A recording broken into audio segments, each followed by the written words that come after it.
Hey guys, this is Mrs. Hardin, and this is Algebra 2, Unit 2, Section 1. We're going to take a look at relations and functions in this chapter.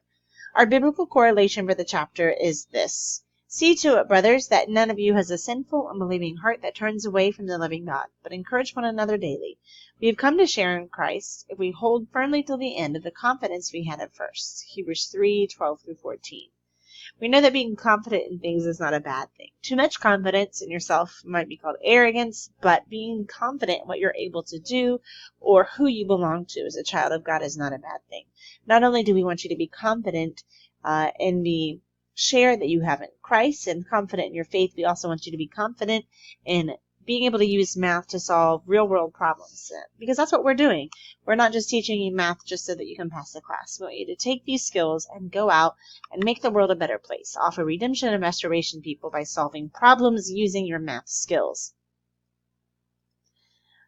Our lesson objective is that you, the student, will graph relations by plotting points on a Cartesian plane and represent a relation using set notation, graphs, or mapping diagrams. The Cartesian plane, named after the French mathematician René Descartes, and the cart part of his name is spelled C-A-R-T-E-S. It's where we get that word Cartesian from. René Descartes created it, but the Cartesian plane is a rectangular coordinate system that associates each point in the plane with an ordered pair. And I know you have seen this before, so let's take a look. This is a Cartesian plane. Some of you guys just call this a graph. But there are a lot of ways that we can graph things, so we do need to be more specific. There are pie graphs and bar graphs and pictographs and number line graphs. This is a Cartesian plane, and we are going to use this for graphing things, specifically linear functions and other types of functions. But there are 4 quadrants in the Cartesian plane. They're numbered for you here, 1, 2, 3, and 4. 2 axes, our x-axis and our y-axis. That goes up and down, and then our origin, which is 0, 0 here in the middle. We know that the x-axis acts a lot like the number line, where if we move to the right, we are entering positive numbers, and if we have negative numbers, we know to move to the left. The y-axis, moving upward or going up, is what our positive numbers do for us, and negative numbers on the y-axis tell us to move down. This should be pretty logical if you imagine that x is your ground. You're standing here at ground 0, or the origin 0, 0. And if you go up in a hot air balloon, your elevation will increase. The numbers will get higher and higher and higher, just like going up the y-axis. And if you decide not to go up, but to go down instead, maybe to dig a tunnel or a well or whatever it is that you are digging, as you dig further down into the ground, your elevation decreases. You're actually going below sea level or below ground level. That's a negative number. So that y-axis, it should be pretty easy to remember that positive goes up and negative goes down. Points in the plane are named by ordered pairs. Points in the Cartesian plane are named by ordered pairs.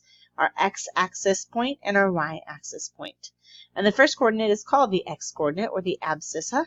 The second coordinate is the y-coordinate, or the ordinate. So the abscissa and the ordinate. A relation is any set of ordered pairs. So that set that we saw maybe earlier, that was just AB, that's a relation, or 0.32 might be a relation. In algebra, these are usually ordered numbers, but they don't always have to be. In the game Battleship, it's letters and numbers. In bingo, it's letters and numbers, and sometimes it could be a letter and another letter, but in algebra, it's typically numbers. A relation can be listed in multiple ways. It can be listed in a set, so just a list of the ordered pairs in a set. It can be shown on a table with all of your x's in one column and your y's in another, or a graph, which is what we're going to look at today in the Cartesian plane. It can also be illustrated with what's called a mapping diagram. Again, that just shows all of our x and y coordinates and how they correspond with one another. The domain is another name for our x values. It's the first element in a relation. So your domain is your x, and your range is your second set of elements, or your y values in the relation. Here are some of the ways that we can show data.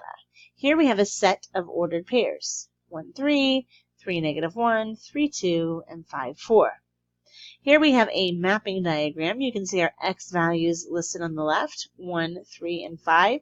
Notice the 3 is on here twice, but it's only listed once. We only need to list each number once. Our range is our y values, and you can see negative 1, 2, 3, and 4 are listed right here. We also have a graph, and these points have each been graphed. So moving 1 to the right and 3 up gives us 1, 3. Moving 3 to the right and down 1 gives us 3, negative 1. Moving 3 to the right and up 2 gives us positive 3, positive 2. And moving to the right 5 and up 4, positive 5, positive 4. Those are the different points. Relations can also be expressed in set builder notation, which looks something like this. Okay, so we're dealing with coordinates x and y. Here's our equation, y equals 2x minus 1. That's our equation of the line. And here are our given domain values. We want to know the range when x equals negative 1, 1, and 3. Well, to determine the range, just like last chapter, we're going to evaluate. Plug and chug in those different values of x to find our y points.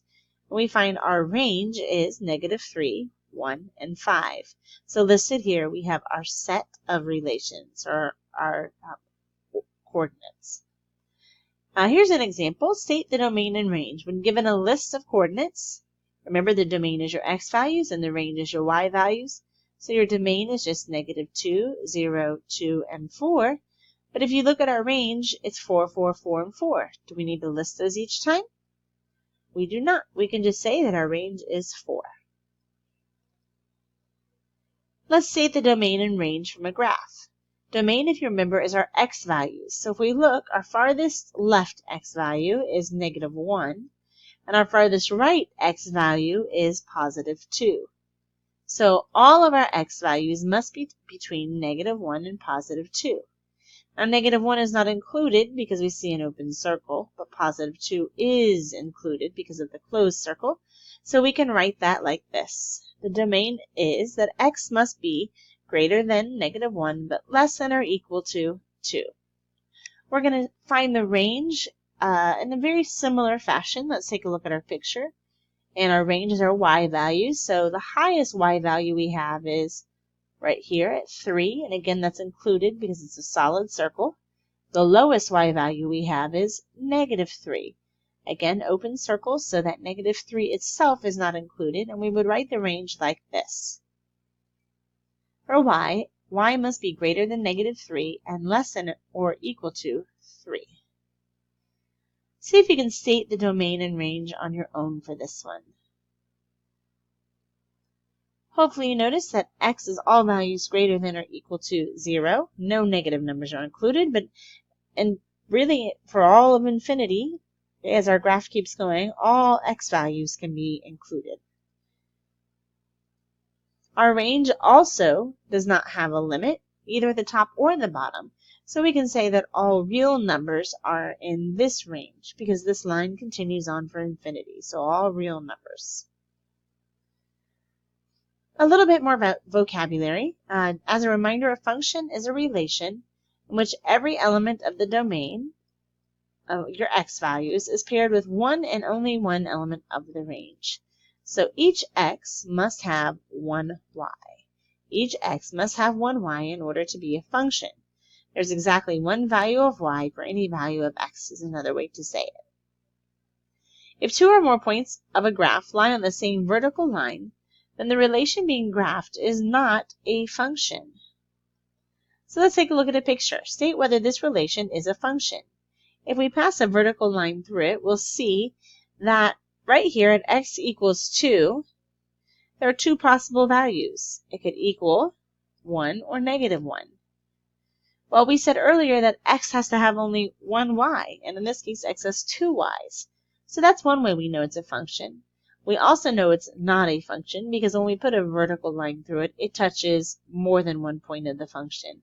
It touches here and here. So that's another way we can test to see whether something is a function. What do you think? Is this a function?